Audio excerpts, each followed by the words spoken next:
Okay, good evening. Welcome to the umpteenth bus meeting. I'm not sure how many it is anymore. We've got some people here, two gentlemen from North Somerset, and the lady top corner is from First Bus. She will explain to you later why she's not actually here. Her name's Carol Stevens, and I'll make the first excuse for her. She's been in the job for 3 weeks. So she will explain where they are and what's happening as we go along. We'll take the usual format, let the gentleman speak, probably let the lady speak first, let the gentleman speak and then open it up for questions. If you can keep the questions fairly concise and give them time to give you answers, the sooner we can all get home to a warm house, I think will be the better. Okay? No, not even you, Janet.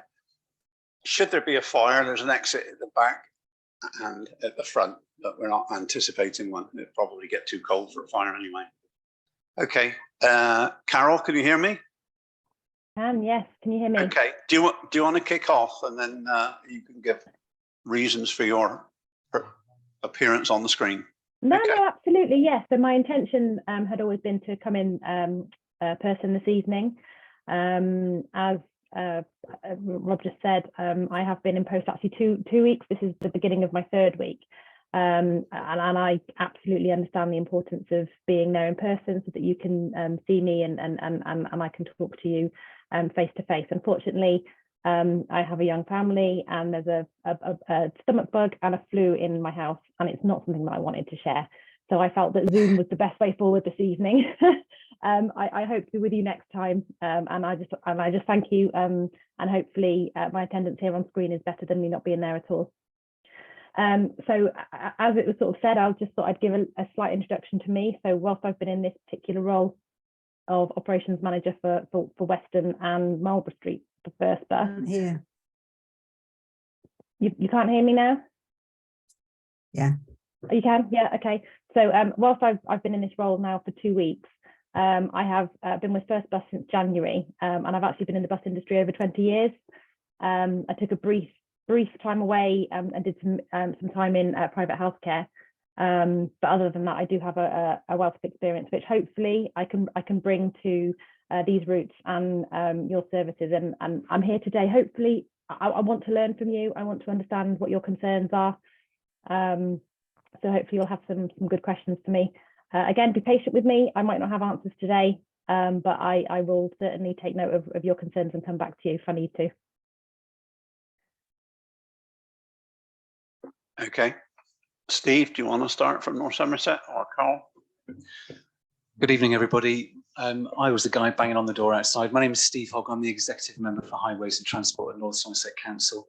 I thought I was the new kid on the block. I've been in the job for about 5 months now, 5 or 6 months. So I'm fairly new, but a bit longer than 2 weeks. So I think it's a very interesting time of my life to be doing a job like this, where on the one hand, we've got a pretty difficult, hollowed out public transport service, and on the other hand, we've just been given a substantial amount of funding for the future of bus services. So I'm one part optimist, and the other part of me is a realist about the situation that we find ourselves in currently. But hopefully, you know, I'm optimistic and confident that over the next few months we'll start to see a difference in public transport across North Somerset.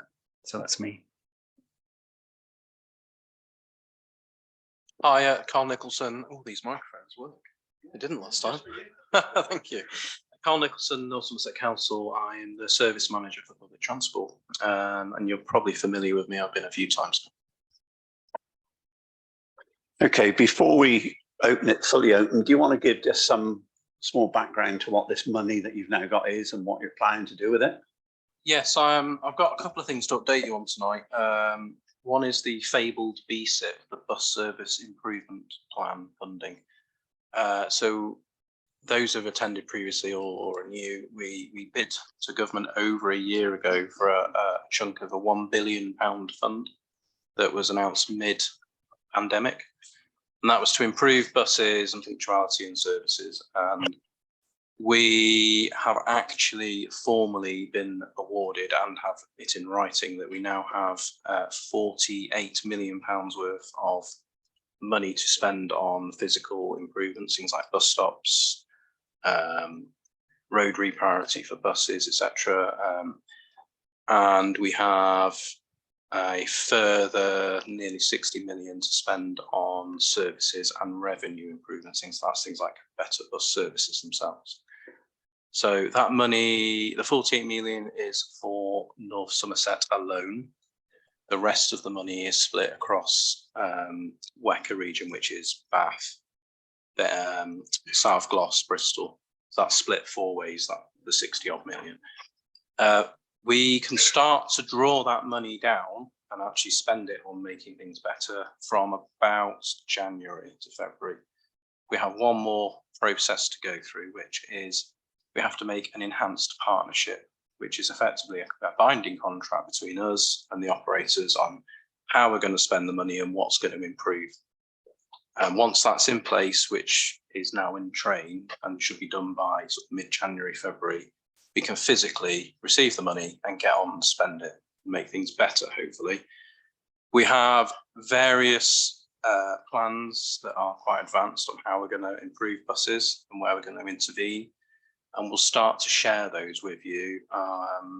Or some have already been shared, haven't they, Steve? I think the first few schemes. In terms of the commissioning Yeah. stuff. So yeah, so I think in terms of there's 2 pots of money: capital funding, which is on, you know, spending money on infrastructure, road space reallocation, sort of engineering really, rather than sort of buses on wheels.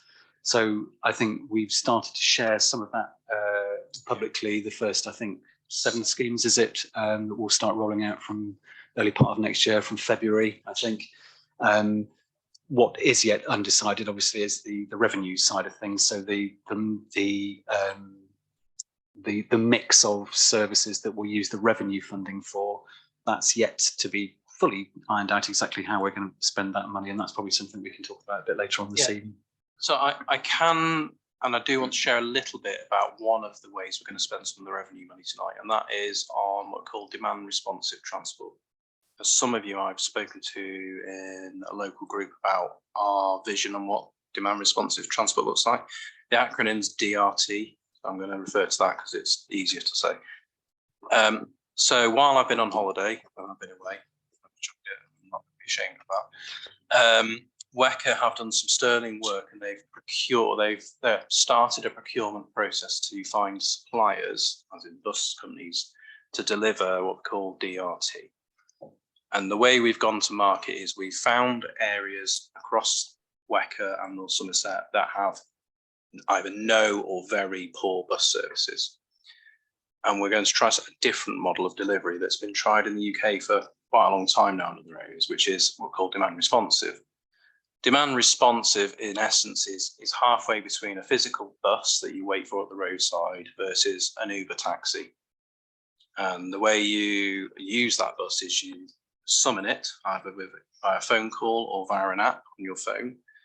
The bus will turn up within a specified time frame, and it will take you to where you want to go in that zone, or it will take you to, say, a convenient point to join a bus to go further afield, and you can book it back. And it's capped at a bus rate, so you'll pay a bus rate or use your concession, and you can use that bus. So for instance, I could go from Walton Bay to Waitrose using that service at whatever your fare you would normally pay.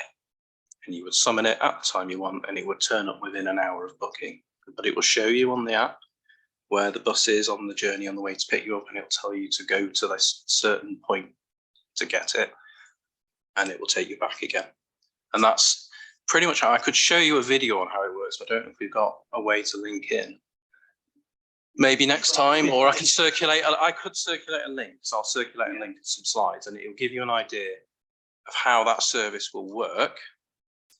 And what is to be formally tweaked, decided over time, is the extent of those zones and how many vehicles we put in those zones for you to use. Initially, we're going to start with 2 vehicles in the Portishead zone, Portishead to Clevedon zone, on an hourly service. When I say hourly, that's the maximum time you would expect to wait.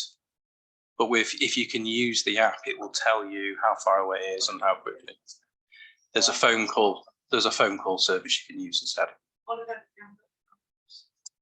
Well, so we are in the midst of a procurement process, so I can't comment openly and freely because that's a commercial process. That will have closed by early to mid-January, at which point I can go into more detail about who the drivers are, who the company will be. I can probably bring them to an event so they can actually demonstrate the technology and how you interface with it.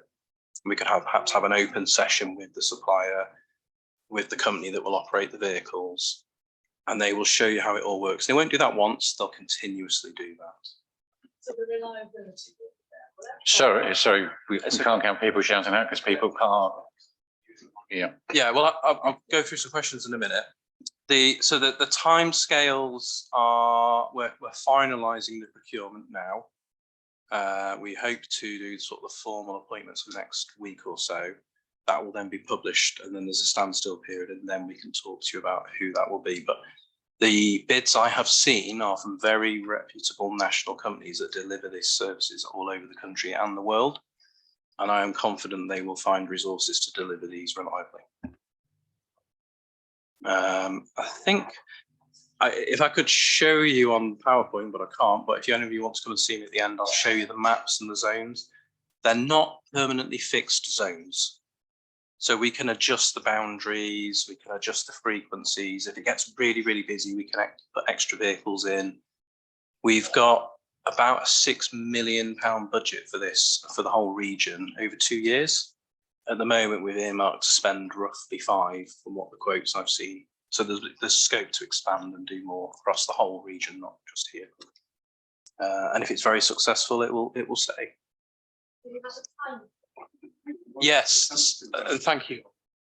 That's a valid point. So we aim to launch, the question was, what's the timescale? We aim to launch the service from April. So the first schemes, and I'm hoping that is Portishead. I've pushed hard for that. I've listened to what you've told me in the last year or so. The aim is to start it from April. I can't completely promise that, but we should finish deploying it by June. That's all 13 zones across the whole region. We have 3 zones in North Somerset. One of them is a very big zone that goes out from sort of Levedon over to the airport and Axbridge. So that's a really big rural area that we're going to cover. So that's the sort of exciting news that I hope you probably wanted to hear. But at the moment, we are still going through a procurement process, so it isn't locked down. I can't give you any more detail than that, really. Steve, can I just ask a question on the capital side? I think you're right, there's 7 areas out for consultation, I think, at the moment. When does that consultation period end? I think I'm not exactly sure, actually. I'll check and make absolutely sure, but I've got a feeling it's the end of January or middle of January. I will check and come back to you on that. Yeah. Just for those that are present, probably you're all more concerned in buses, because that's why you're here. But there's another quite a few thousand outside that are using cars, and I think there's some concern that maybe removing road space for cars will have a reverse effect to improving buses. So I think that's why the consultancy is important. Yeah, sure. No, and that's a valid point. It's a bit of a chicken and egg, isn't it? Because I know I've spoken to Heather about this as well. There's one of the things that's within my portfolio is decarbonisation. So I think about half of the carbon emissions in North Somerset currently come from cars, because basically people don't really have a choice other than to use a car. You know, I travelled from Rington this evening. There's no way I could have got here. I could have come on my e-bike, but a bit too cold for that. So we're all kind of forced into this this choiceless option of taking the car, really. So I think it's a bit of, I think what we need to be able to do is drive patronage onto buses. What I want to do is get people out of their car and onto buses. So we have to have an attractive, coherent, workable public transport service that we can all feel proud to use. And I think that's possible, maybe not in the immediate or short term, but certainly in the medium to long term. And people feel more incentivized to take the bus. I think the road space reallocation, I suppose in its crudest form, if you imagine you're driving towards a set of traffic lights, if it sees a bus, it'll turn green and the bus will go through. So, you know, if you're in a car, is going to become a bit of a pain in the neck. Actually, it's going to be easy to get on the bus. You know, those are the kind of conversations and the sorts of tensions we may come to, where actually it does end up being easy to get the bus. I know that's hard to imagine right now, isn't it, with services as they currently are. But, you know, in a few years, perhaps, you know, unless we spend this money and we are able to free up. I mean, I sort of see it. We've got some major arterial routes through North Somerset, the A370 near me, the A38, the A369. What we want, I suppose, the vision is to be able to have super reliable, very, very rapid, high frequency bus services travelling along there, unfettered by traffic, and then the sort of connectivity through DRT or whatever other mechanism to enable people to get to those major bus routes. But we won't entice people out of their cars and onto buses if they get on a bus and then they're stuck in traffic for half an hour, stuck at traffic lights, stuck at a major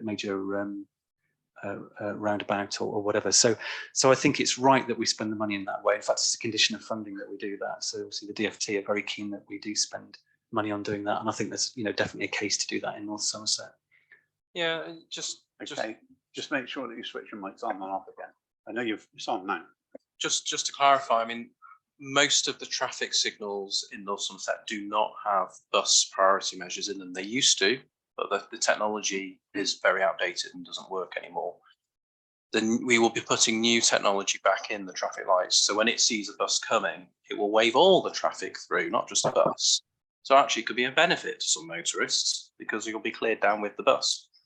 If it's a bus lane, it might hold some places, but all the modelling suggests quite limited impact on the car drivers, but maximising the advantage of buses. There's a balance to be struck here. And to be frank, a bus of 60, 70 people in should take priority over 5 or 6 cars waiting 30 seconds more. That's often what the reality of road space reallocation is. Where we have some shared lanes, etc., there will have to be reallocations of bus in some cases. But we will talk to residents about those schemes as we start to do final design. And that's what will happen between sort of Christmas and on. The first 7 schemes have been put to technical consultation. Okay, I think just going back on the car thing, we need to be careful about decarbonisation. There's a lot of electric cars in Portishead. They're not going to be happy if all of a sudden you can treat them same, even though they've invested in the electric car because they thought that's the right thing. I'm an electric car driver myself. Bus priority still takes precedence over one person in one car, causing a 3-mile tailback. Yeah, I'm not arguing. I'm just stating what I think is going to happen. I wouldn't like this to turn into a car meeting. No. It's the degree of, we've got this money. The government have made it extremely clear. The condition is that we must give bus priority where it makes sense to do so. I would add, actually, it's a good thing. It will put the focus firmly on North Somerset and on improving bus services, because if we go out there and spend all this dosh on reallocating road space, and then you guys don't see a single bus travelling along that newly reallocated space, you can imagine my inbox is going to be bursting, isn't it? With disgruntled motorists are now being held at lights, or being prevented from using a 2+1 lane because it was prioritised for buses. So I think it does push the focus back onto us to help facilitate that new bus service, to make sense of that road space reallocation, because on its own it's absolutely meaningless, isn't it? I will say, and I've said this before, the current patronage figures I saw before I went on leave, to be fair, and I'm hoping First can share some in a minute, that there is suppressed demand now, and that's for 2 reasons, I think. One is the lack of frequency because of the lack of drivers, and the other is people's confidence is shot in buses at the moment. We know that. There's things that have to be done to improve that, and one is reliability of the road space. So we're going to invest. It's going to take time, but I'm kind of hoping where we are now is sort of bottom of the trough, really, with regards to frequency and reliability. Things, hopefully, I say, and you can hold me to this over the years, as we spend the money, should start to improve now, as long as we can make the environment for the commercial operators fit to operate in. And that is what we're spending this money on. I don't know if First want to add anything. I will if I can find my unmute button. Yes, I think you've touched on something incredibly kind of pertinent there, and that is that one of our biggest challenges at the moment is driver shortages. This isn't just a First West of England problem. This is a national problem across all the bus companies up and down the country. It's affecting coach companies too. So the likes of National Express and Megabus, they're affected as well. And we are doing anything and everything that we can to attract people to come and drive a bus. I think COVID made a lot of people reassess their lifestyles and their work-life balance, and that's one of the biggest reasons cited to us for drivers leaving, and why people don't want to come and work for us. So we're doing a lot of work on how we can make it more attractive and provide flexible working for drivers in many different ways. I think also one of the other things that was just touched on then was patronage. So the amount of passengers that we have now compared to pre-COVID is not where it was. So pre-COVID we carried about 20% more passengers than what we're carrying now. And if you can imagine, you know, the running costs of a service is the same whether there are 40 passengers on the bus or whether there are 50 passengers on the bus. So that's the other challenge that we're coming up against. So hopefully that's a helpful insight. Carol, I had a quick question actually on it's not entirely true to say you've lost patronage on every service, is it? Some of the services in North Somerset have actually exceeded pre-pandemic patronage. Yeah, and absolutely, that's fine. I'm making a generalisation of the industry. Again, please bear with me. I'm in week 2, so I don't know the inside outs of the individual patronage, the individual routes. Yeah, I've seen evidence that actually the service in Portishead now exceeds what it did prior to the pandemic, and we've almost got overloading. Okay, that's interesting. Part of our strategy that we will negotiate with First over the coming weeks and months is restoring frequency in exchange for improving the reliability of the roads.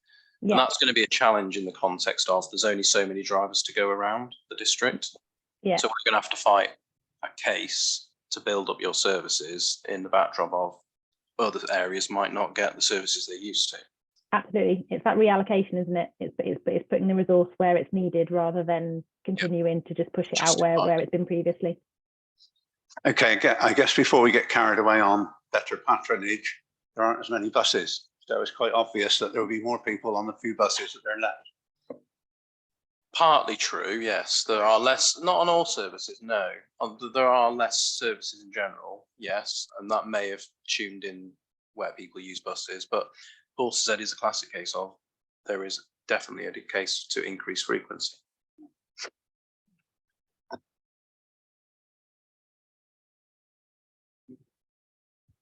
Say who you are. I know Paddy knows who you are, but it's okay. Cameron Stewart from NDCT. I think it's great. Not everybody knows what NDCT is. Oh, Nailsea and District Community Transport. Right. I think it's a great idea to go down the demand route. You're doing your service for 2 years as a bit of an experiment. Is there a plan for First Bus to go down the demand as well, so that the apps that everyone has can be used in a wider context rather than just for localized services? Many facets to that question. Yep. I can't speak for First, but the aspiration is it becomes an integrated system. Yep. So if you book on the DRT platform that WECA are developing, you'll be able to actually have additional products onto it. So e-scooters or bus or train. That's the ambition. Yeah. My question is, my question is, over the next couple of years, you're going to wait for your trial to finish in 2 years and then look at First Bus, or is First Bus going to now pick this up and start to run with it using an app as well? I don't know. I'm not entirely sure whether. Do you want me to, I was going to say, do you want me to come in? So I don't think we've got any immediate plans to do that kind of demand responsive transport. Our immediate priority is to make sure that we can get staff. You know, we absolutely want to deliver a reliable service that you can absolutely depend on at a frequency that you need and doesn't rely in overloading. That's our immediate priority. Who's to say we wouldn't in the future, but it's not an immediate thing that we're looking into, I don't believe. I know across the UK that Stagecoach, Arriva and a few others do complement and mix their services with demand responsive and quite successfully. Yeah.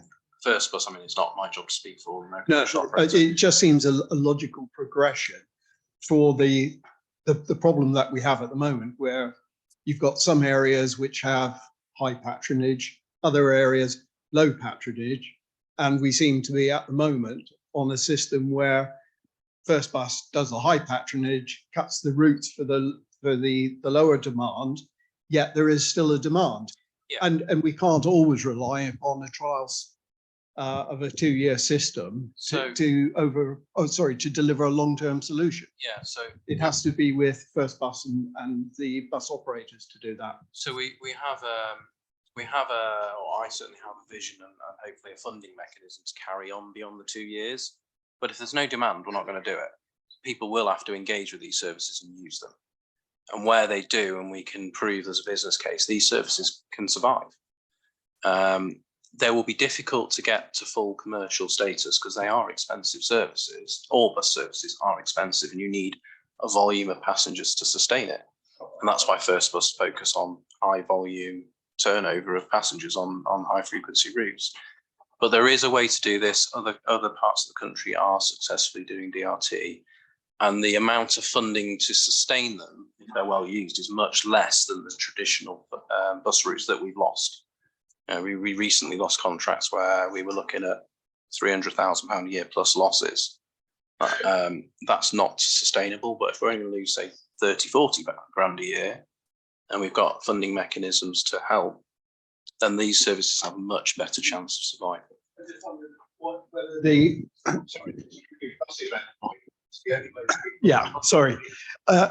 I just wondered whether the demand service is something which we need to implement now on a wider basis rather than waiting for later, because at the moment I would say people are very uncertain about the bus because drivers, timetables, frequency, and that solves those problems pretty much, so that it would then build confidence in the bus service as a whole.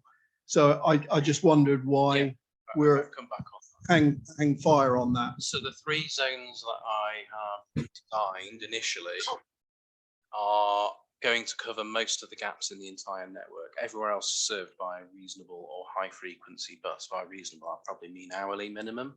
Everything else will be covered by DRT to link into that network or provide you with a local journey that perhaps wouldn't want to use a fixed line bus for anyway. So I think we've got a really solid foundation. The only bit that isn't included at the moment is actually Nailsea, ironically, because it has quite a good bus service and it also has your services in the town as well. So at the moment, no.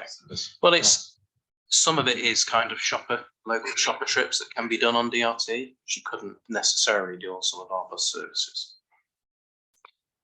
Sorry, Caritas. I'm going to give up. Thank you. I think what you're doing is great. Thank you.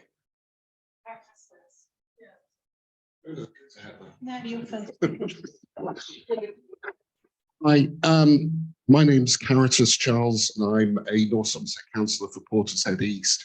And my question is predominantly to Carol, because we did talk about a lack of confidence in bus services. And I'm not going to blame you, Carol, you've only been in 2 weeks, but I think a lot of the blame has to lay on the doorstep of First.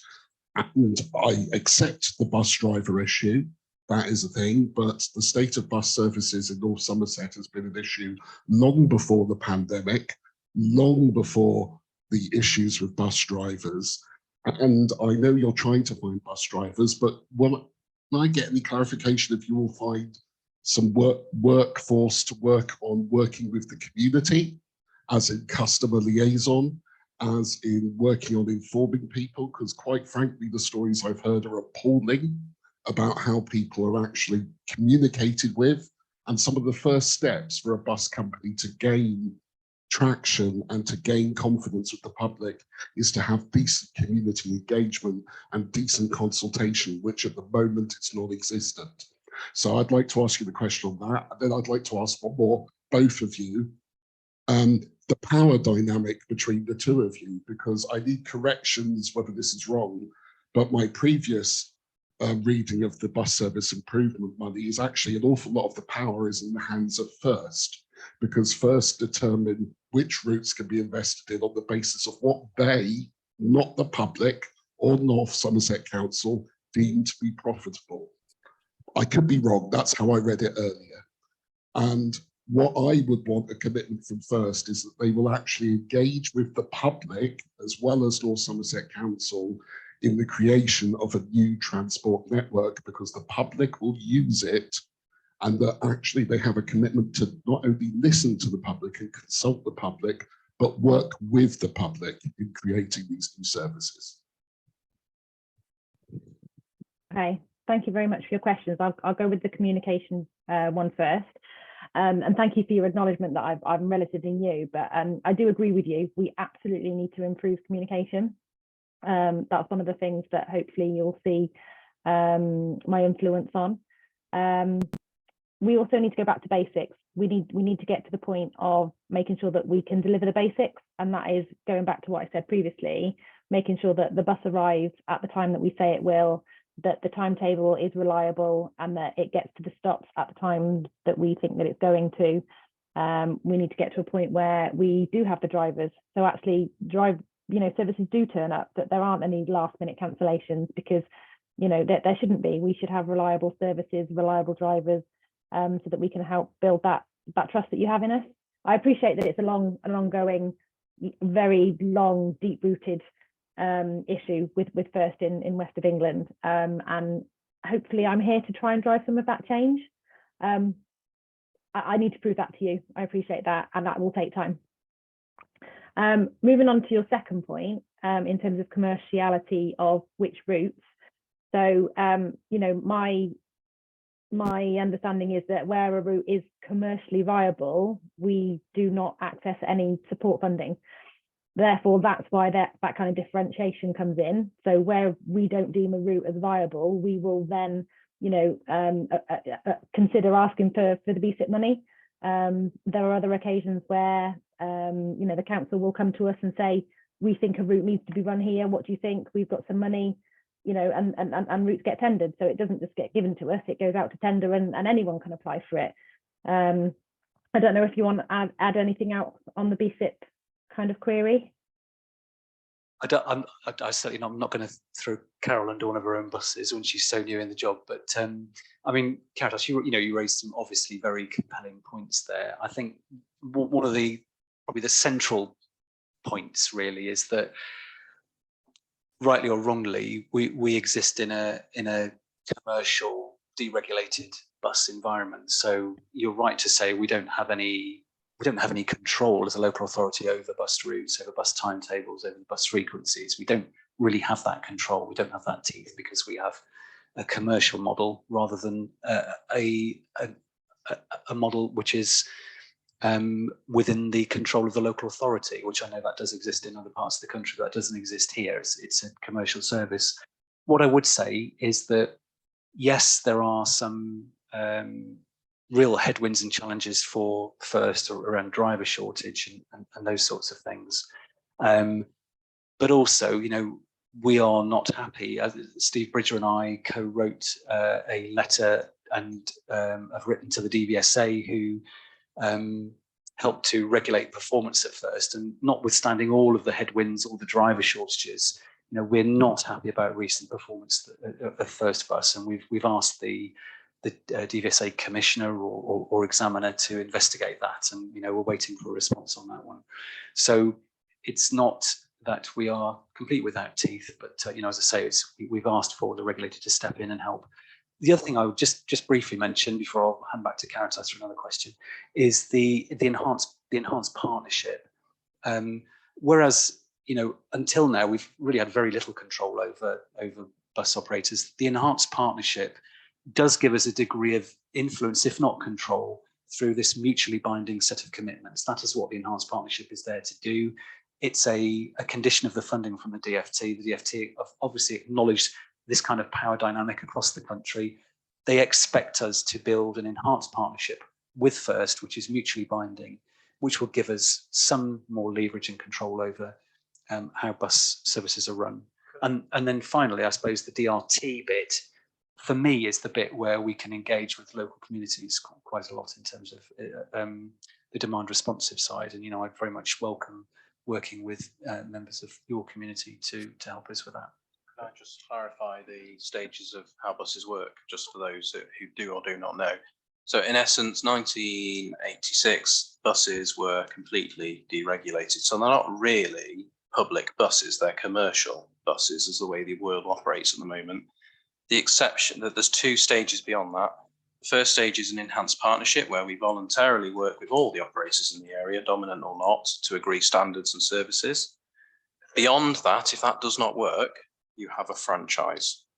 Now, a franchise isn't the panacea that people might make it out to be, because all that means is the council stipulates the network and the frequency, but we still have to have commercial partners to deliver it. We are not allowed as a council to operate bus companies. It's actually banned in the UK, in England. So we would still need to work in partnership with contractors to deliver buses. So going full-blooded for a franchise because everyone thinks it isn't working isn't necessarily the way we're going to fix this. It's actually in partnership, whether we like it or not. Before we take another question from the audience, when you talk about the enhanced partnership, the arrangements between WECA, First, yourselves, etc., where's the public interface to that? Yeah, good point. So the EP has various consultation stages with it and ways to engage. The one that interests the public the most will be the I think biannual consultation and engagement events we will hold. At no stage, though, does it stop you approaching the council with ideas or issues for us to take through the EP process and discuss with operators. Carita, sorry, I'm being very patient about that. I want to come back on something, then I'll shut up. I'm hoping that my colleague from First, in my meandering questions, missed my question here. What I was asking is, would First have a plan and a commitment, not the council, First have a plan and a commitment to work with the public, to invest in community engagement, invest in communication, and to actually work with the public proactively on designing services that make a profit for you, but also are a service that we need? I guess from a personal perspective, I absolutely want to listen. I think I said at the beginning, I'm here to listen, to understand your concerns, and actually that does extend to your suggestions as well. I think it would be completely wrong of me to not want to listen to your suggestions. In terms of, have we got resource in terms of people to be in those positions full time? That's not something that we currently have in our plans. That said, again, I'm all ears. I'm welcome to take those suggestions and work with you on ideas.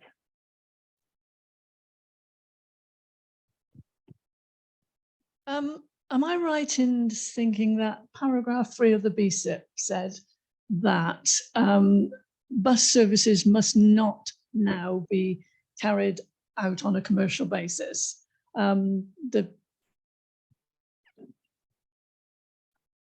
want me to come back on that? So what the enhanced partnership does is it ends a fully deregulated scenario, and services are done through the enhanced partnership. So we do have to agree and review registrations in basically to release the funding to do the improvement. Who has the control of the money? In effect, you've got all this money. So ultimately, Her Majesty's Treasury agreed our plans, which is then which they then ask us to carry out in partnership with the operator. So we've written a big bid. They've given us the money, and there's outcomes in there. And some of those outcomes are frequency of services and reliability measures within those services. So there's targets now. I believe it's 96% punctuality targets. It's what we're aiming for, which would be an improvement on where we are now. And can I just say that I've had a lot of messages from lots and lots of people over the last couple of years talking about how things have changed with the pandemic. That may have altered with people working from home. But on the other hand, I've had a lot of messages from older people who used to drive and didn't drive during the lockdown. I've lost their confidence in driving and don't drive anymore. I'm one of them. And therefore the buses have become more of an essential for them than it was before the pandemic. So there is the demand there. I know there's a demand. I've got messages coming out of my, Facebook messages coming from all directions. So the demand is there. It's just the reliability, because people will not stand for hours in the wet waiting for a bus that may or may not come. I completely agree. And so there's also a problem with the pandemic and funding generally that you may not be aware of, which is that part of the government's pandemic response, the Treasury's response, not local response, is that they froze the rate that we pay commercial operators as compensation for concessionary travel. And that rate has been frozen for nearly 3 years at 96 pence. So every time a concessionaire uses a pass, 96 pence goes to the bus company. To be frank, that's one of the cheapest rates in the country and unsustainably cheap. The bus companies are losing money carrying concessions. That's not going to bode well for services surviving. So that rate's currently being reviewed now the pandemic funding is coming to an end. And that rate going up, while bad for the local council tax bill, because that's where it comes from, is actually going to help sustain services because there'll be more money going to the services to help and keep them commercial. So that's a good and a bad in a way. That will help sustain services. Perhaps we won't see more cuts going forward. I think I've said this for a while. I think North Somerset has reached quite the bottom of the canyon, I think, on cuts recently. We're at 76% of the pre-pandemic network in North Somerset. Can I just ask Carol, is it what First Bus are going to do now about the reliability with people not getting to work on time, people getting stranded? What is happening now, at this moment in time, regarding the reliability of our buses, our X4 and our X5? Yeah, so we are currently reviewing all the timetables. We have a new system that's recently been trialled that helps us basically make the timetables as reliable as they can be, and that's based on real life data. We've trialled it on one of the airport routes in Bristol, as well as one of the city centre services in Bristol, and the reliability, once we've utilised that data and actually then implemented new timetables, has seen a massive improvement on those routes. So we're now using that same programme, and apologies, I can't give you the name of it off the top of my head, but we are now using that on the wider network, and that includes your routes. We will then have new timetables in April that will reflect those changes. We also need to be very mindful of the fact that in order to make some routes more reliable, we will need to add resource in. And if we're going to add resource into some routes to make them more reliable and more frequent, there could be cuts to other parts of the network because we've only got a certain amount of drivers. Because I go back to, we're in the middle of a recruitment crisis within the industry, and we just need to be very realistic with that. Ultimately, what we want to deliver to you is a reliable service that you can absolutely rely on. And that's in terms of, buses turning up on time and the length of journey.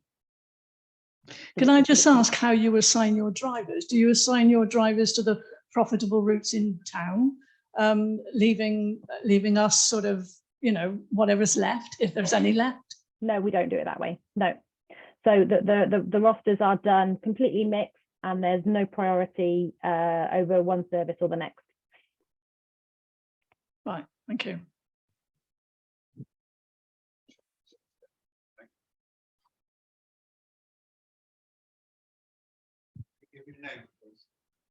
I've just got the microphone. Quick off them up. Right, my name's Dave Gill and I'm a local resident.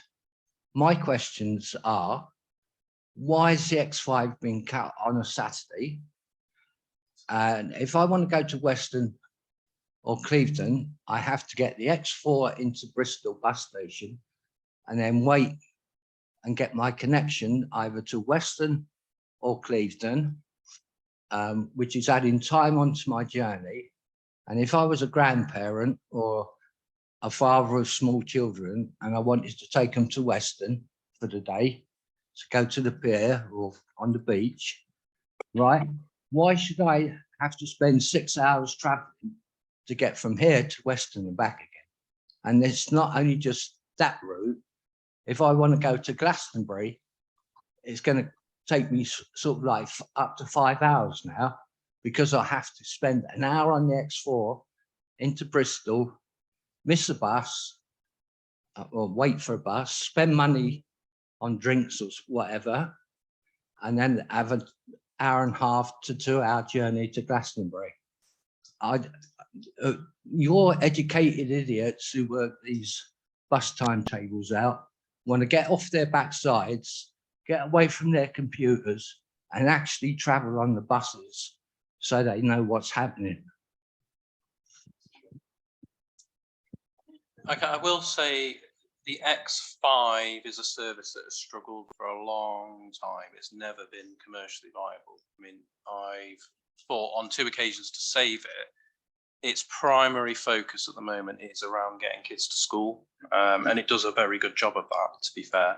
However, with BSIP funding, we have allocated.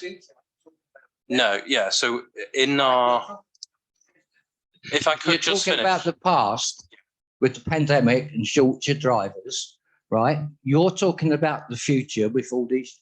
What about now? So the People next- want answers yeah. now.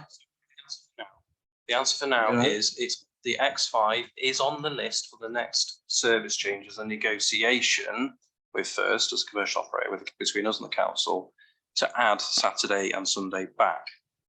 But that is subject to First having the resources to do it, and I can't answer for them at this point. But it is on the list. We've heard the residents loud and clear. We want to restore the weekend services on that service. We never used to have that on Saturday. No, well, we actually want Saturday and Sunday on it because we know it links, it removes hours from the network of travel. So we get your point, and it is on the list. Yeah. Thing is, if That's what you said. you're a parent and got children, right? Are you willing to spend 5 or 6 hours on a bus? No, that's why we put it on the list to put it back. Yeah, but what about now? Well, the trouble is I can't do it tomorrow. No, I'm not because- saying tomorrow. Well, now the next opportunity to say now is April. That's when the bus services change, and we're building up the services for April. now.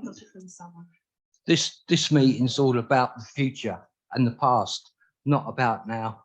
I'm sorry, Carol, but I've lost complete faith in First Bus. You know, I used to use it 4 or 5 times a week, but now I'll be lucky if I use it once a month. I mean, I guess I want to just say thank you, Carl. That was fantastic. And thank you for kind of stepping in there. I've made some notes about what you've said, and I just thank you for the feedback as well. Yeah.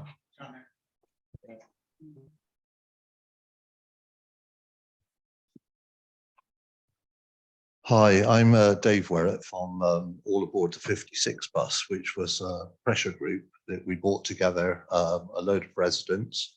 And we now have a membership of over 200 people from Clevedon and Portishead. And we've been mainly talking about links between 2 of the biggest towns in North Somerset, which basically consists now of 1 bus, which is the X5, which travels down the B3124 and pretty much nowhere else. That's where I originally come from. Now, we've been doing quite a lot of research, which I hope to come to in the background, which I hope will inform the meeting. Okay, because we've actually gone out and asked the public, which seems like First Bus obviously haven't done. But we've actually spent hours on the streets in the cold, asking people what they thought of the bus services and what they would like to see. But basically I'm concerned about the relationship between the authorities, whatever authority it might be, whether it be North Somerset and First Bus or the relevant suppliers. Because I think actually what First Bus has done in the past is they have picked the routes. They have reduced services all over the place, but they've missed a big point. Because what you do if you just cream pick your routes and services down those major routes from town to town, as such, is you miss the connecting people from the suburbs of those areas, which hopefully the DRT buses are going to renew. And they're actually going to be bringing First Bus a lot of custom. So First Bus also seem to have a reluctance from the discussions I've been having with various different people across councils and across town. First Bus seem to have a reluctance to want to accept a new change in direction towards smaller buses. They seem to want to run the bigger buses, okay, which are now really not full half the time, okay, and they seem to want to stick with that model. So it seems to me that First Bus, all right, in actual fact, if a business doesn't change, then a business dies. So I'm concerned that First Bus are actually cutting their own throat by not accepting change that is coming. I'm also concerned that the relationship between the councils and First Bus is somewhat incestuous. And as we've already heard, a lot of it is about the fact that they can't go away from First Bus. So First Bus do in actual fact seem to have control. And I think that has got to be reversed. It's got to come back at the end of the day. First Bus get their main money from the councils and the government. And if they're not providing a service, which they're not, and some of the other bus companies as well are not, they're not providing a service, therefore they're not actually worth paying. So that's what I would say. So I want to go away from that a little bit, because we can all blame each other, but what we've got to do is we've got to look to the future. And I'm welcoming this thought of new local buses, which I have talked to Carl about before. And like I say, we've got a 400 strong group. We went out and we actually researched with the public. We did it in Portishead Town and we did it in Clevedon Town. So we've got a lot of members out of that. We had over 120 people that filled in our questionnaires. And I'm going to give you some interesting statistics now, okay? Because out of that, 78% said that they would leave their car at home and use a bus if it went where they wanted and it was at suitable times. That's 78%. That's not to be mocked, okay? That's an interesting Of that, statistic. 93% said they would use the bus more than once a week, which currently most people aren't using the bus at all, okay? So, and then we had 80% said they would use it on a Saturday, which is interesting because the first thing that First Bus have done just recently is cut the X5 from Portishead and Clevedon to major feeding towns to Weston-super-Mare and the seafront with the children. Okay, so First Bus again have cut off their nose to spite their face. Okay, 75% were happy with the proposed routes that we have suggested around Portishead and Clevedon and the link routes between. Okay, which is very good because it actually links some of the areas where First Bus have removed buses from consistently over the last 10 to 15 years. And 84% had a complaint about the current services. 84% were complaining about the current services. Now, if First Bus can actually say to us at any point in time, right, that they are providing satisfactory service, I suggest they actually take that figure. 84% of people we spoke to within these two towns and along the way said they are not happy with the current bus services. I live in a village which is basically about a mile and a half out of Portishead. Well, actually, it's half a mile out of Portishead town boundary. And it's about 2 miles out of Clevedon town boundary officially. Okay. And it's on only the third route that goes down that way. Okay. The B3124, the M5, nothing travels down anyway in the buses. B3124 is the only option. Our little road is cut off completely because the bus has been totally removed. Okay, I didn't have a problem with the train strike today. I certainly didn't have a problem with the bus strike because we haven't had a bus for months, absolutely months. So I think there's some thought and consideration. And Carol, I think you need to give it some thought as well. I think what you need to do is go back to your employers and say, unless you start listening to people and unless you look at changing your business model, you're not going to have a business.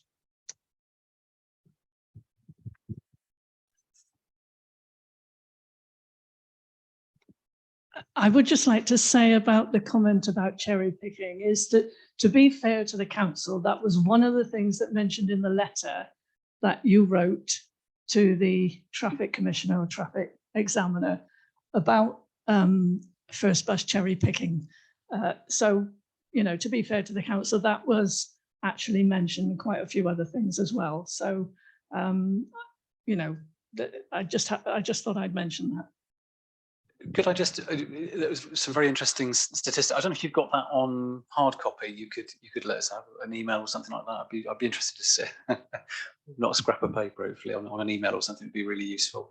I think that from my perspective, I hear everything you say. I mean, I represent a rural community. I campaigned 4 years ago. I became a councillor 4 years ago as district councillor of Rington, and it was, you know, top of mind, let me say, when I was on the doorstep campaigning to become the councillor. And in my naivety, I promised people in Rington that I would do something to bring back a bus service to Rington. And here I am 4 years later, asking people to vote for me again in May, and the executive member of transport, for God's sake, and still we're waiting for that bus. And we've got one bus. And, you know, equally Yatton, Steve Bridges, the leader of the councillor, he's lost all of his bus services in Yatton, so we don't have anything through there at all. So I do understand and recognise it. And for me, bus services are more than just moving people from A to B. It's more than just about connecting with work. I think it sort of connects people to the outside world. Certainly in Rington, there's quite a large elderly population who, for them, it's an absolute lifeline, and it's it leads to things like social isolation and those mental health issues and that kind of thing. So I'm really passionate, and I understand your passion as well. I think there are just a couple of things. So, you know, with the first bus, with this sort of the environment in which they're operating with the driver shortage, that is an undeniable issue for all bus operators at the moment. If you've got 300 drivers short, it doesn't matter how much money you've got, you're still short of 300 drivers. However, we think, so Steve Bridger, the leader, and I think that there's an addressable area of performance that First could do better. And sorry to say, Carol, but this is not aimed at her directly, obviously. And that's the reason why we wrote the letter, as you quite rightly say, Heather. We were talking about lost journeys and missing services. And so that's something that we wait for the DVSA to come back to us on. So I think there is an addressable, justifiable area of performance that we need to try and get better from First in the short term. Back to your point that you're making earlier about what's happening now, never mind the future. I mean, at the end of the day, all we've got is the future in a way, isn't it? And, you know, it doesn't help you today or tomorrow, but I'm confident, you know, come the spring that you'll be seeing some benefits there. Well, then come and see me afterwards. I'll give you my email address. And then on April the 1st, you and I can go and have a cup of tea and we can get on one of these buses to Glastonbury. Yeah. And yeah. Maybe April the 2nd. But if I can just come in, but we do. I will give way in a second, Carol. But I think there is something we need to do now. You're quite right, and it's quite right that you hold us to account on that. There's something that we do need to follow through on that letter and make sure that where we can get performance improvements, we should be looking for them. But we can't ignore the fact that we've got such a serious driver shortage, because that's, you know, it's a fact of life, unfortunately, at the moment. I wish it wasn't the case. So I guess I just want to just jump in there. Otherwise, the people online can't hear. That's right, she's coming back. Carol just wanted to respond, I think, Bob. Hello, is it okay to respond? Yeah, so I just wanted to add, I guess, on the back of that, in terms of the traffic commissioner, I am one of the nominated transport managers for West of England. So I am directly accountable and responsible for the things that you're talking about. So if that helps give you some reassurance at how, kind of, my commitment to you, I guess, to kind of get this right and to make sure that the services are run as reliably as possible, I am one of the nominated transport managers, which is why getting it right is important to me on a personal level. So it's not, as you said before, I need to feed back to my employers. Actually, no, I need to be part of this change.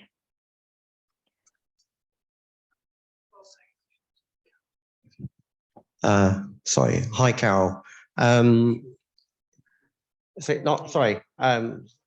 my name's Bob Cartwright. I'm a town councillor and quite an active one. Just a few points to go back on. You said before that that First Bus need to return to basics. I absolutely agree.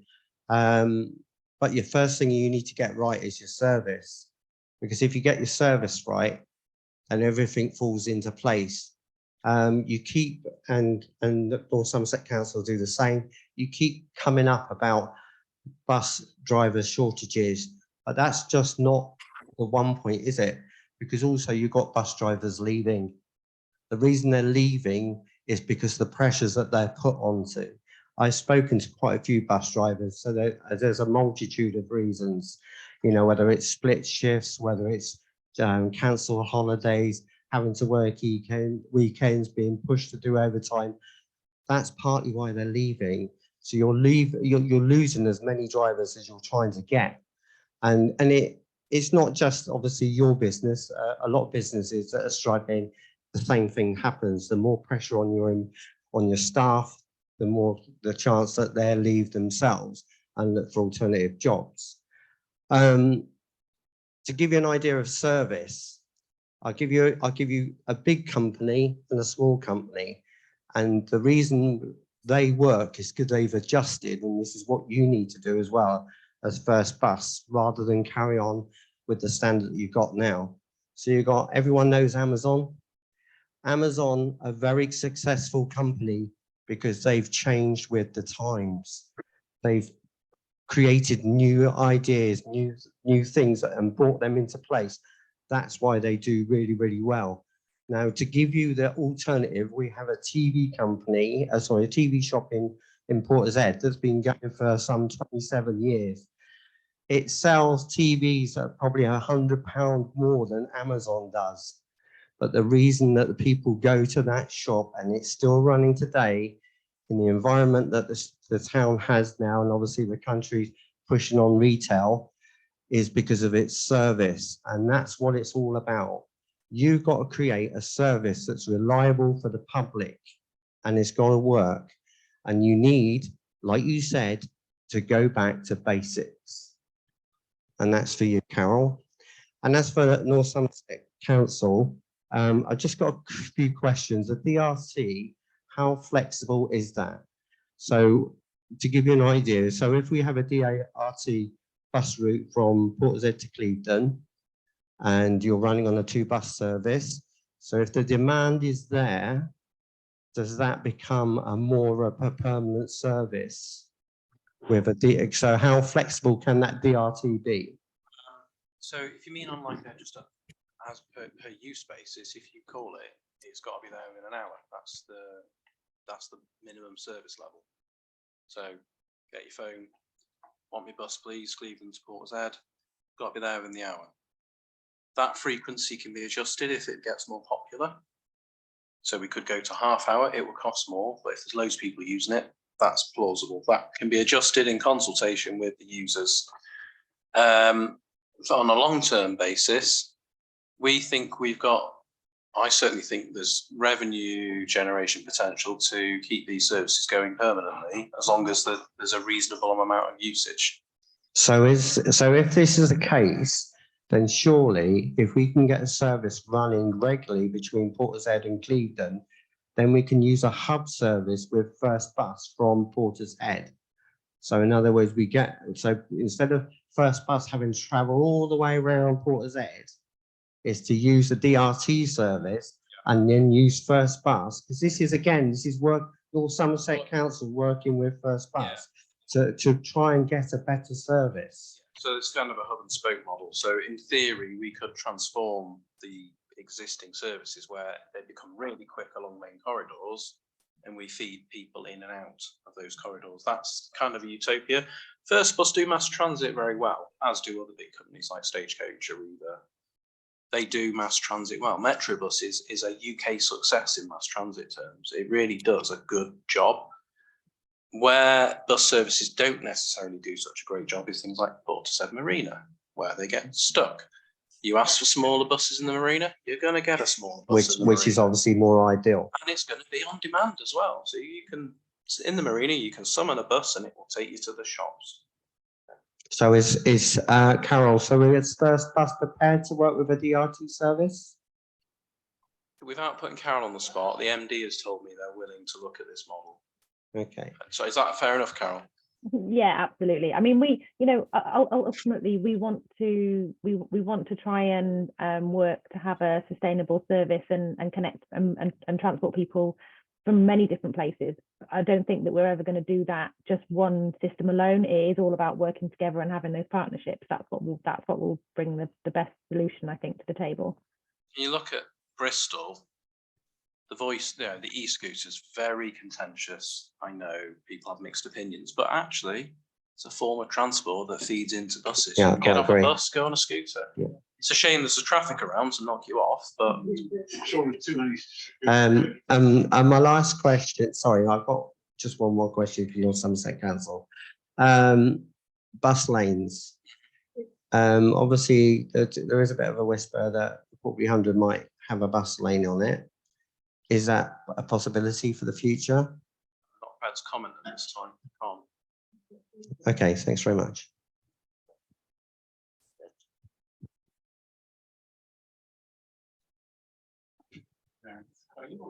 Yeah, sorry. I might as well. Yeah, I'm Janet Davey. I'm one of the town councillors as well.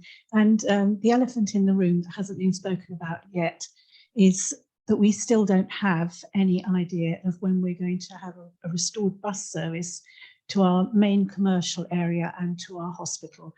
At the moment, in order to get to Southend Hospital, you have to go into Bristol, and that takes a long time. And it's an all-day journey having to go to the hospital and then back again. And the other thing is that you could easily miss your appointment with cancelled buses.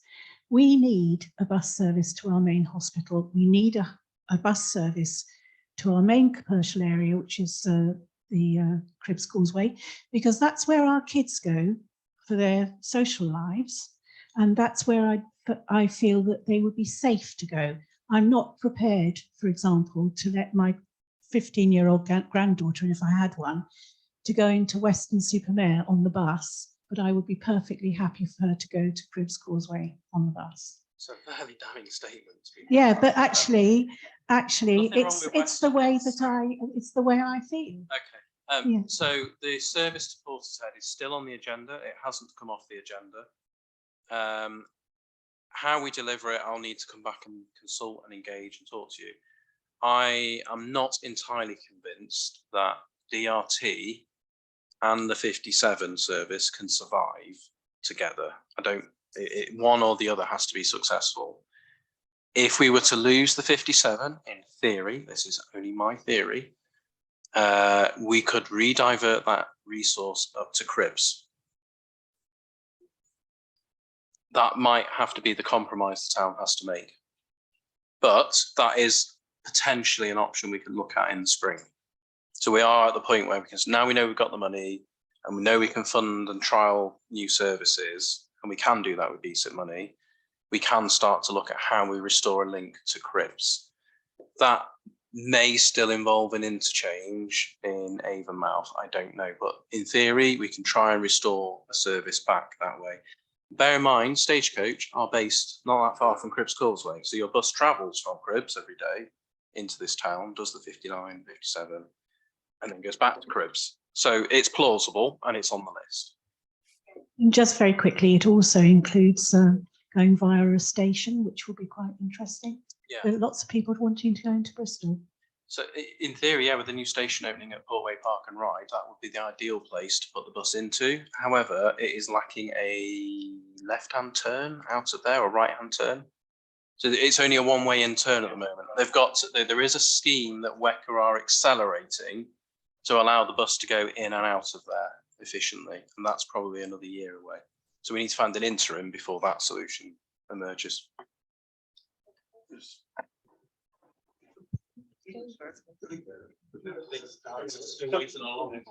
go around the same three.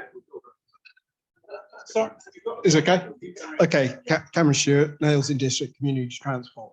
4 years ago, we had a strategy from North Somerset for a 3-year contract for community transport. What is this? Community transport fits into the whole transport as an integrated part, really. We do basically door to door, which is different from village to village. Have we got a strategy going forward as to how you see community transport fitting into the transport system for the future? And if so, we need to get it as a strategy, which is a long-term goal, rather than a short-term lurch, which is where we are at the moment. A sense of where my thoughts are. So I can't say it's a strategy. I couldn't be as grand as that. My own view is that I do see a role for community transport. I do see community transport as being part of the big picture going forward, for sure, because I think if you think about journeys being lit up on the map of DRT and First Bus, I think there's a role there to overlay a community transport service. Quite how that's going to operate, it's going to have to interplay, I think, with DRT. We have to make sense of how that will work, the mechanism behind which it works. But my personal view is that there is a role for community transport going forward, and I'm keen to make sure that that's played into the discussion around DRT. But Carl, I don't know if you've got any other views on that at all. I mean, there's very wide range of customers within community transport, and yeah, we recognise that not everyone using a bus can. Not everyone who needs to travel can use a bus or a car, and community transport has a very strong role there. What I don't know at the moment is the exact scope going forward of our contracts with community transport providers, and I've discussed this offline with you, obviously you're aware. The current contract we have with the council expires in January, and I have, on my return to work Monday, I've been given the go-ahead to go for another year. I don't have a mandate beyond that. The accountants and the long-term budget hasn't been set beyond 1 year at this point. If you want businesses to continue, you need to have a strategy. You can't lurch from year to year because no one can plan what needs to be done. So you have to have a vision as to where you're going so that you can help people get there. Your point about demand services and community transport, I think you have to understand where the boundaries are. Community transport is literally door to door because people just can't walk down into the village. They can't carry their shopping that far. They can't get to the hospitals and dentists on time to make appointments. They have to have a bit more certainty. So there needs to be a strategy, and a year to year, it may not, or it may happen, or the threat that funding won't be there doesn't actually help community transport plan. You know, and part of the BSIP was talking about transport, and they included community transport in the document. And, you know, it was to do with improving the efficiency of the buses, making them greener, and none of that has come or even been considered for community transport, which I feel is just as important as the public transport or the demand service. It should be treated equally, not excluded. To state that, I believe that too. As the person who arranges the contracts, the reality is that the 3 billion package of funding for transport and the national bus strategy was whittled down to 1 billion because of the COVID pandemic, and no more money has been put back in. And they have stripped, DFT and the central government have stripped out support for community transport from BSIP funding. And they're very specific about what we can spend the money on. Unfortunately, community transport is one of the areas that is not included in our funding brief. Okay. And they have said there are separate pots to be applied for that activity. But it still needs to be supported, Carl. And I don't disagree, but if I don't have a you- budget to do it, yeah, but you beyond a can't, year, you can't I expect, get that certainty. yeah, the point is you can't expect a service to be there if you don't support it. I agree, we're And- desperate to support it, but if we And haven't got at the it, moment, you know, the councils have not, North Somerset has not put a bean in for replacement of buses. And that has been over 12 years. So, you know, we've been operating with no profit over that time. And we've managed to get the buses through external fundings for applying for the lottery and other places like that. It's not come out of the councils. So there needs to be a strategy if you want community transport to be part of your integrated transport system that considers that on an equal basis. Okay, it might not come from the BSIP funding, I understand, but you still want the operators like NDCT, Western Community Transport, to provide a green, efficient transport system. That is what you want, and that's what we want to provide. So it needs to be supported. That's my point.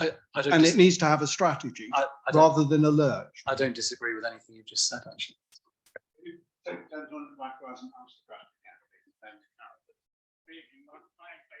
Hang on, wait. Ray, you've got to wait for this.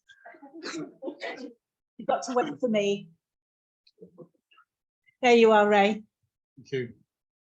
Good evening to you. My name's Ray Shields. I must think ought to bring to your this meeting's attention that some of the things that certainly Janet Davey has mentioned in the past in her early speech was that 35 years ago, Ham Green Hospital closed near Portishead, and patients from Portishead had to go to Southmead, or in fact had to go to Frenchay. Lots of these things, so it's the whole wheel come round again, turn full circle.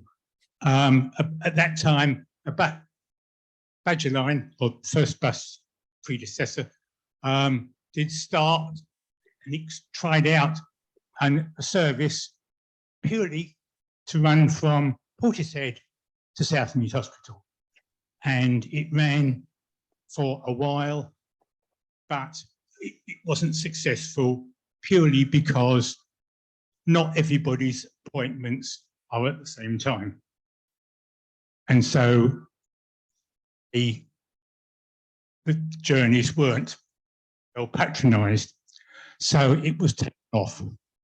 But at that time, Avon County Council, the predecessor to North Somerset, was very keen on doing community transport and was wanted to put to community transport rather than putting money into the major bus operators. And so Avon County, the gentleman who was the parish clerk for North Western Parish, asked Portishead Town Council and the residents of Portishead sat down, set up a steering group, and as a result of that steering group, 30 years ago in March next year, Portishead Porters was started, and it has continued to provide transport for patients from Portishead and the Portishead area wanting to go to any of the hospitals around the Bristol area and we've nearly 42,000 trips during those 30 years. And we can take people as and when they want to go. They will get to the appointments on time. Drivers, well, that's traffic committee and 5, of course. And the driver will wait for them for 2 hours and will bring them back. And so they can go when they like. Previously Monday to Friday, we're now doing it every day of the week because so many new appointments are run on Saturdays and Sundays, and we will take them. We will take these residents from Portishead to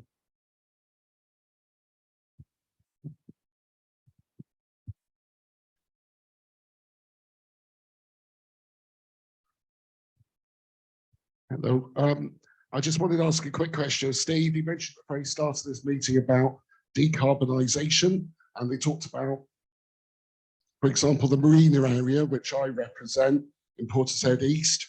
The services you're proposing are great, no disrespect to the older people in the room. But if you want to decarbonise, you need to get the people who commute off their cars. And a vast majority of people in my ward commute. They work in Bristol, they work in places like the aerospace industry, they work for the National Health Service and things like that. And they all drive because they don't have any faith in the car, in the transport service that we have at present. Something that will get them to Waitrose by direct transport isn't going to be the slightest bit of interest to them, because most of them just walk there.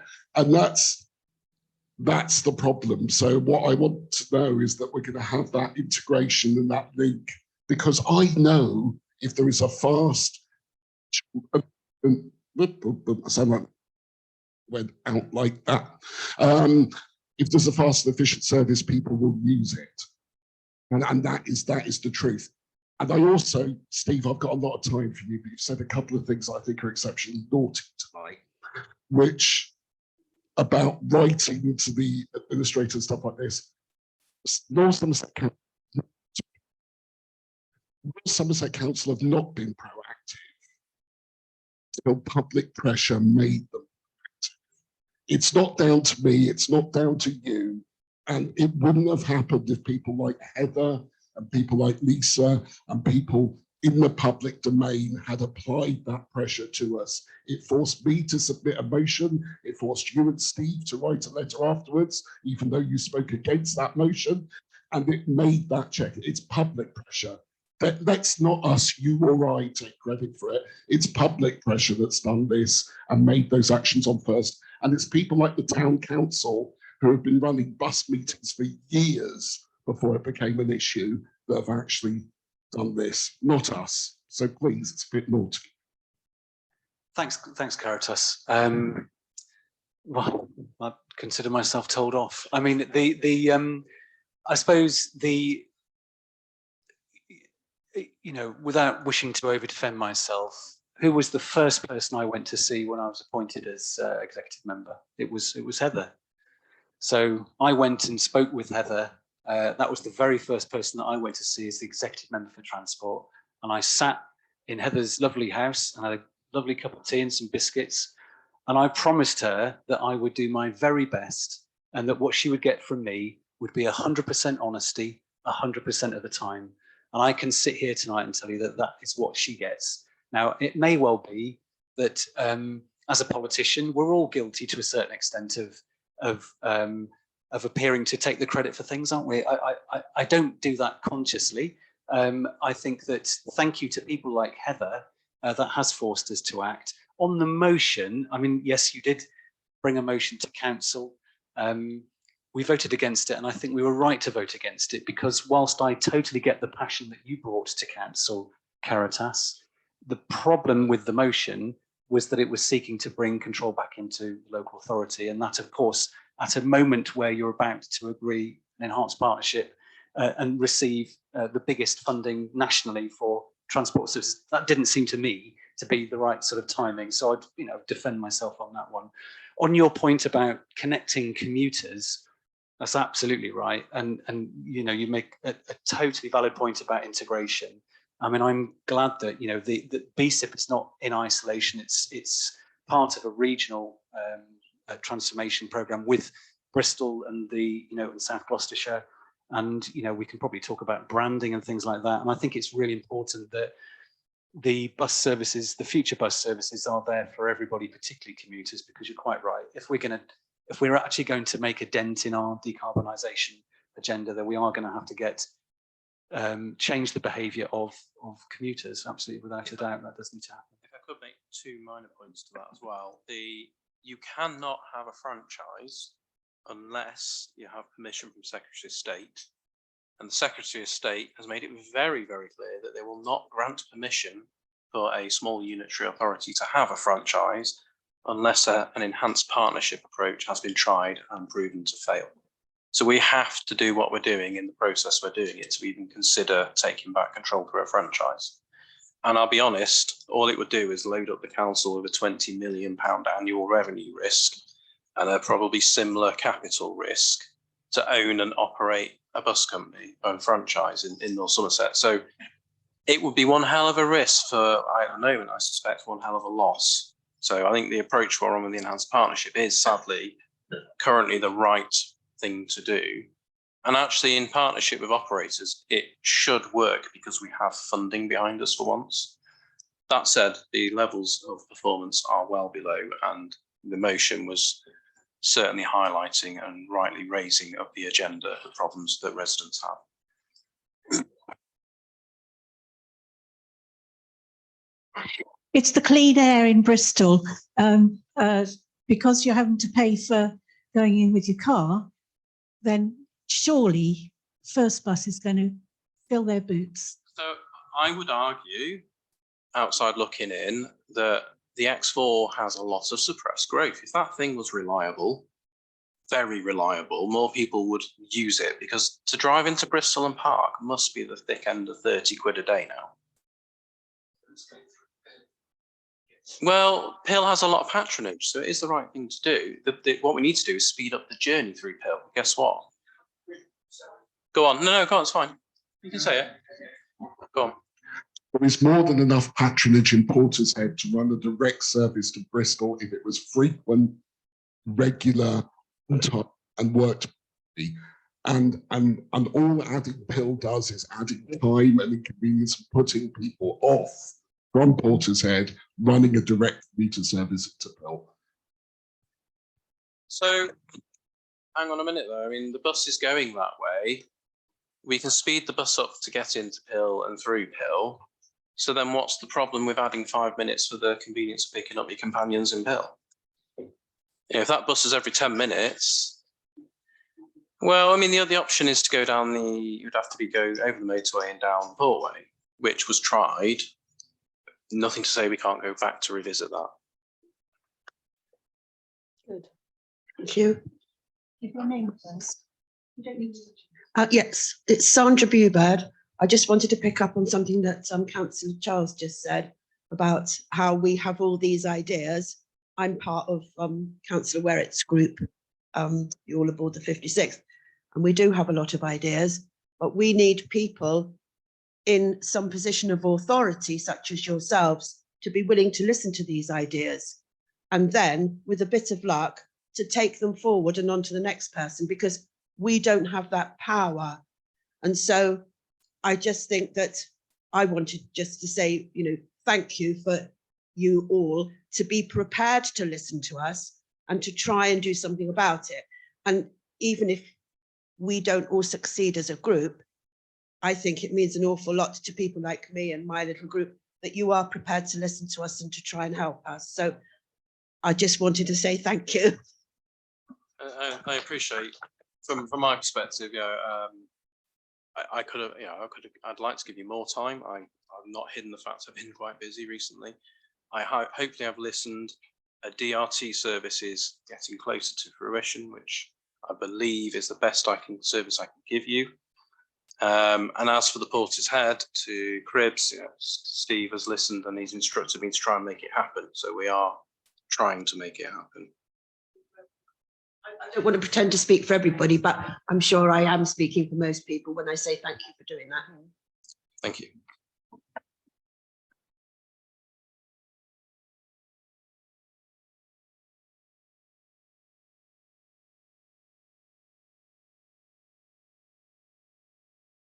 There we are. Thank you. I've got a route issue. The X5, unbeknown why it happened, I don't know. I live down by Gordena School. To get to Waitrose, I've got to go all the way down Wyndham Way. I got to park for 10 minutes in Sainsbury's, and then I get to Waitrose afterwards. I cannot understand why the route was changed, going down that way rather than going to Waitrose, because it comes back that way, but it doesn't go down that way. And it takes me 20 minutes to get to Waitrose because I have to park for 10 minutes in the bus at Sainsbury's. That's the X5, yeah. I always used to go along the high street, right to Waitrose and then on to Sainsbury's. Now, for some reason or other, it goes down Wyndham Way, where there's no bus stops down Wyndham Way, and then comes around the back way to Sainsbury's, stays there for 10 minutes, and then it goes back via Waitrose. So for me to do my shopping, I've got to sit in the bus for 10 minutes. Ping me a complaint about that. We can look at it in the service review that's coming up. Yeah, because it doesn't make any sense. There's nobody down there, you know, on Wyndham Way and there's probably missing people going the other way. Okay, So no, so completely valid point. I don't know the answer at this point. I have a But you question. look- I have a question for Heather, actually. I have a question for Heather. It's Who me, does? Heather, right in front of you. Oh, Hello. sorry. What's wrong with Sainsbury's? Well, that's true.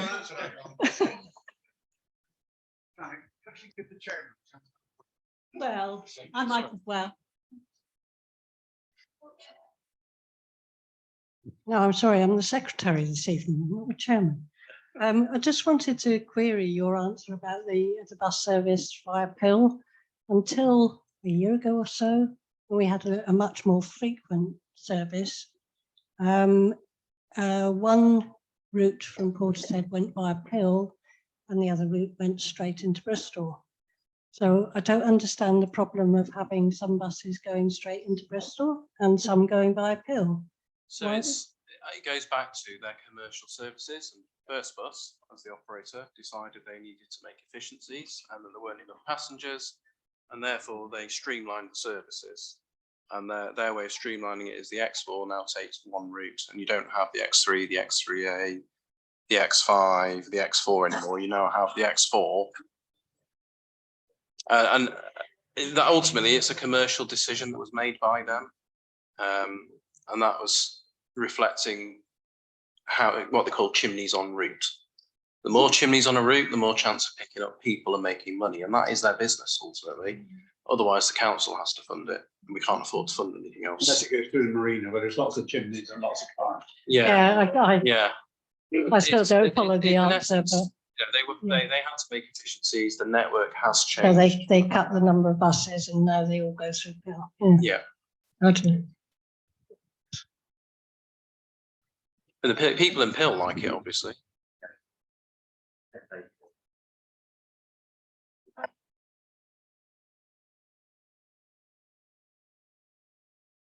Sanya, There you are, Dave. just Too many Daves. Lots of Bobs. this is just a quick one. For North Somerset Council, right? Apologies. I'll just answer this question first. I'm not that desperate. Right. I believe I'm right in saying a couple of weeks ago, North Somerset Council, there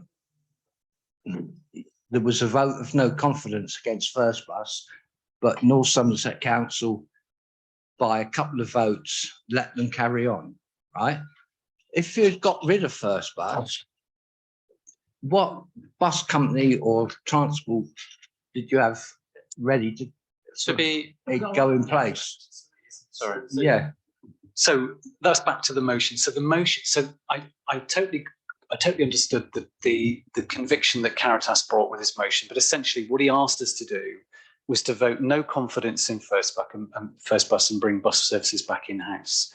Now, as we speak, and at that point when that motion came forward, we were about to receive the second highest amount of money nationally for improving bus services, £48 million to North Somerset, plus a further share of 60 million quid. So in total for North Somerset, about 60 million quid. One of the conditions of that funding was to form an enhanced partnership with First Bus as the bus operator to create a mutually set of mutual binding commitments to improve services. So to have voted no confidence in your bus operator at the point when the DfT were about to sign the cheque would have been a kind of suicide, really. It would have been the most ridiculous thing to have done. And it would have been absolutely crazy for me to have done that as the executive member for transport, because the DfT would have taken one look at that motion and thought, well, we're not going to award £60 million to a local authority to enter into a mutually binding set of commitments with a bus operator it has no confidence in. So that's why the motion failed. I haven't finished yet, so before we give them the mic back. So that's why the motion failed. So it's not to say that there wouldn't be a day that came in the future, one day in the future, where that might be a possibility. But what we have to recognise as well is that in bringing services back under local authority control, you, me, all of us will take the risk for failure. We'll take the financial risk. So if you're prepared as council taxpayers to take the risk that the bus operator that the council effectively controls is going to make a success of it, then fine. But we would have to buy the buses, we'd have to buy the assets, and we simply wouldn't have the money for it. So whilst it made for good headlines, and it drove a bit of action for me, if Caritas is right, and it was what led me, the catalyst that led me to write to the DVSA, then that's fine, it's done its job. But to have actually voted no confidence in First Bus would have been a crazy thing to do. Could I add a technical point as well? We're not allowed, we're banned in law by the current government administration to own and operate buses. Not allowed to in England, banned.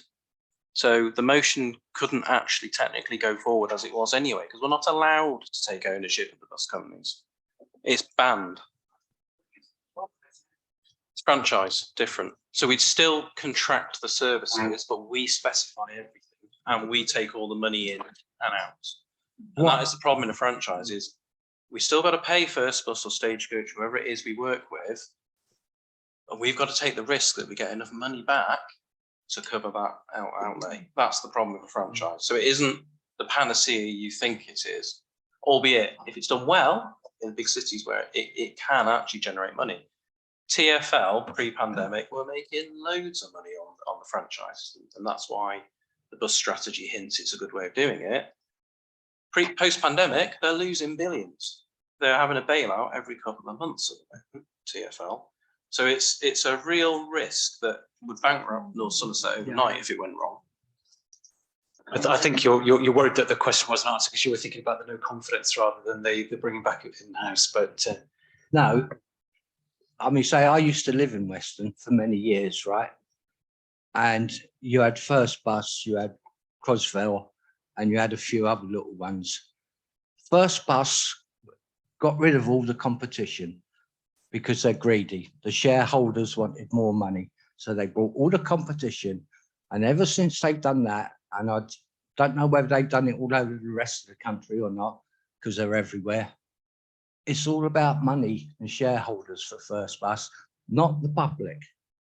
Not me and you or Fred Smith down the road. It's greed.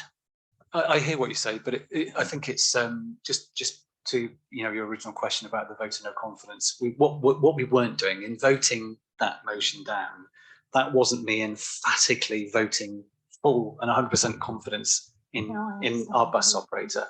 But I hope you recognise that it would have been a very foolish thing to have done at that point in time. And we have to recognise that there is, again, we keep talking about driver shortage, but which operator? If not first, then who? I mean, I will state as well that First Bus don't make a profit in North Somerset, or haven't for a long time. They might have made a small one last year, the first time in many years. And yes, they have You know, that's their business in their commercial world to be dominant or not, or play with your fellow operators. That's their business. That's how it's set up to run in this country at the moment. In fairness to them, they have invested in a entirely new bus fleet, Western, at the expense of many millions. They didn't have to do that, and that's loss-making activity. So we have to balance the investment that capital markets bring versus the expenditure. I'm not saying it's perfect, but that's the way we run at the moment. Hi again. I just want to make a couple of points. Okay. One is, Carol, I see you up there. Okay. Sorry for driving you to sleep, but I think you need to hear what has just been said. Okay. Because First Bus were obviously only 2 votes away from getting a vote of no confidence from North Somerset Council. So I think you've got a lot of work to do in your post. I wish you well. I've got one other concern really related to the DRT, and myself and Carl have spoken about this before in our group meeting when we've had a group meeting, and that is how are the elderly and vulnerable going to be able to manage the technology and things like that that are going to be required for the DRT. Really, most of those people, and it's easy. I know when I've asked people questions about the bus service, a lot of people have said, "Well, I don't care because I've got a car, so I can drive." Okay, so they don't care that other people don't drive, can't drive, or whatever. But there's also people out there that don't drive a computer, okay, or don't really have a mobile phone and things like that. Okay, now I know that a lot of those people are in the elderly sector, but even so, if you've got a disability of any form, and that can be brought on by age, illness, or whatever, then how are those people going to be able to know how to access the bus services without some form of regular route being put down so that they can say, I can go to a bus stop and the bus will be coming soon? It's a valid point, and I can't cater for every eventuality in the world, and these things are very unique to people. The system is well proven in the real world. There are helplines and phone lines. The companies that we intend to engage also are extremely willing to engage with the public and do demonstration days on multiple, forever really. They will engage with community groups. It's the best alternative that we can find, I think, in this country for services that have otherwise failed. You could argue, how do people access just normal bus services? I think there are some advantages as well with DRT I didn't say, which is that those with a recognised disability, when they register or have help registering, can actually have a door-to-door service as well, by exception. So they wouldn't be expected to go to a virtual bus stop at the end of the road. The bus would pull up outside. For those that can use that service, that's still different to what community transport do, because they actually have more of a companionship model and an assistance model. They won't do that, but they can go door to door by exception. So it's about as good as it can be, bridging into other services that we have. So what the bus does is it effectively responds to demand. So if 3 people in Portishead bucket, it will work out the best route and go where it needs to go and pick people up on the route. It's kind of like a permanently moving taxi, the best way to describe it. I had a video I wanted to show you from another area, but I'm going to send a link around via town council, and maybe the next meeting we have, I don't know when that'll be. I suspect February, March. Yeah, and I guess I was going to, as a wind-up comment, because we need to be out of here soon. Good. So I need to go home. Sorry.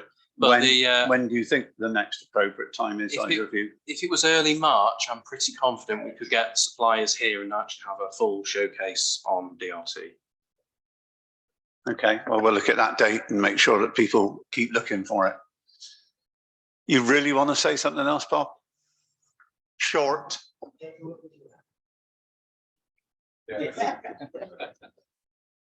Hi, Carl. Carl, Sorry. I think the 57 knocking on the cribs run is a great idea. I think it will work, and I'm sure you've my confidence in that. So before I wish you happy Christmas and Carol happy Christmas, I know it's a massive mountain to climb, but please, First Bus and North Somerset Council, stop trying to think that you can fix it all. Like the Cribs Causeway run, we know the road on Gordano services gets blocked from 4 o'clock onwards. So don't try and run a bus service from them because it will be pointless and you'll create even more problems for the bus service. At the end of the day, it's a service that is what the public want and they're even prepared to pay for it. And if you can build on the service, you can build on the confidence of the public. And if you build that confidence, that will give you the confidence for people to come and work for you. So I wish you all a very happy Christmas. Okay, I'd like to thank you all for coming. We will have another one sometime. It'll certainly be. Hopefully, because maybe not all of us will be here if you do it any later. People look out. Paper is somewhat difficult to get hold of going out, so people look out on the notice boards and so on, but we will try and get the information out when the next meeting is. I'll try and liaise with you to see when the next sort of round of consultation around route changes is with First Bus as well, because I know they're starting to look at April. So if there's anything significant for Portishead, we need to make sure it ties in with that as well. It would be nice this time if we were told a little bit more than 24 hours before the bus timetable changes too. That'd be useful. Completely agree. I would back that up. That is definitely something that needs to be improved. Thank you. Okay, thanks, Carol. Merry Christmas, everybody.